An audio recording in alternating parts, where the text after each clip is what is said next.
couple years ago, I made a video showing how I made a DIY water distiller out of an old pressure cooker and a coil of copper tubing installed in a small bucket. And while I've used this distiller a bunch in the time since, I've never really made any follow-up videos showing any of the kinds of things I can use it for. So in this video, I want to talk about how you can make your own essential oils with a distiller like this. And for the sake of this video, I'll be using a whole bunch of fresh mint. And when we're done, we'll end up with a little bit of essential mint oil and a whole bunch of mint hydrosol. And by the way, this isn't really a video about reasons why you might want essential oils or hydrosol made from whatever you're making your essential oils from. If you're watching this video, I'll assume that you've already got an idea in your head of why you want essential oils, be it for soap making or holistic sort of medicinal purposes. That could be a very lengthy discussion all in itself. That isn't really the scope of this video. Today, we're just talking about how to do it with my homemade water distiller.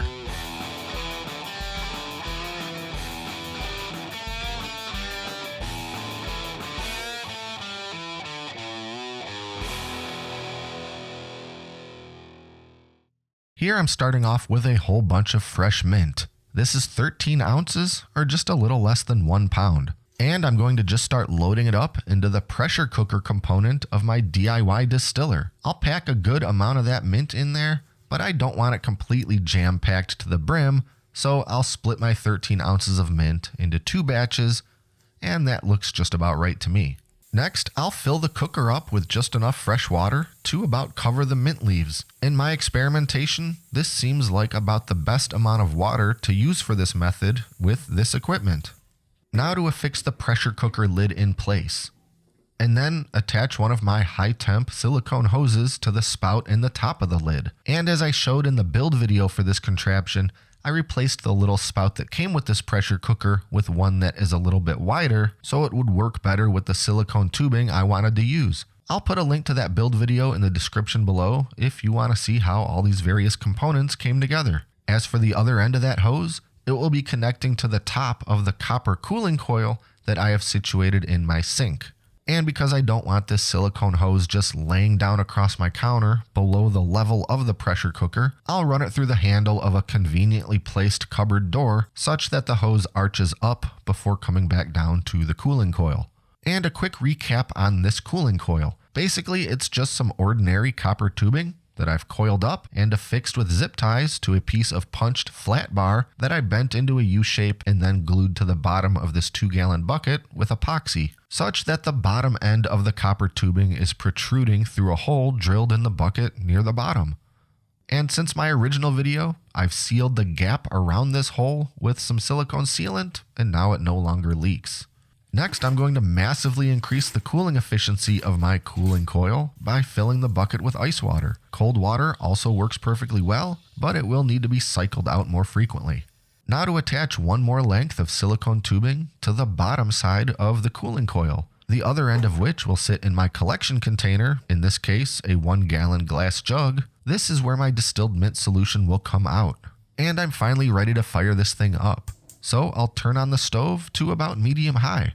Once the water inside begins boiling, I'll need to fine-tune the heat a little bit. Basically, I want just enough heat to keep the water boiling, but not really much more than that. The hotter and faster that steam comes out, the harder it is to cool back down, and thus recondense in that cooling coil. If you see steam shooting out into your final collection container, you've either got your heat turned up too high, or your cooling coil is not doing a good enough job, usually caused, in my experience, by letting the water in the bucket get too hot before cycling it out. As the water begins boiling and the steam begins getting pushed through the hose and into the copper tubing, it does not take long before you'll start to see the distilled liquid spurting out of the lower hose and into the collection container. And it also doesn't take long for that copper coil to get very hot, causing the ice in the bucket to melt and the water to get quite warm. So I'll continuously bail some water out of it and replace it with more ice cubes. I'll do this every few minutes as needed, and I eventually ran out of ice cubes, so I just went to cycling out the hot water with new cold water.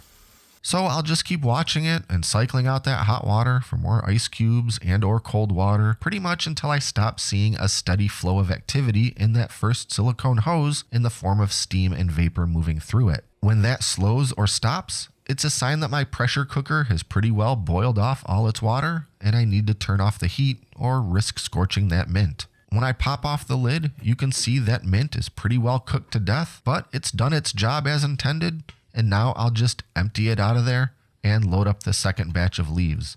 Some more fresh water, and the whole process repeats.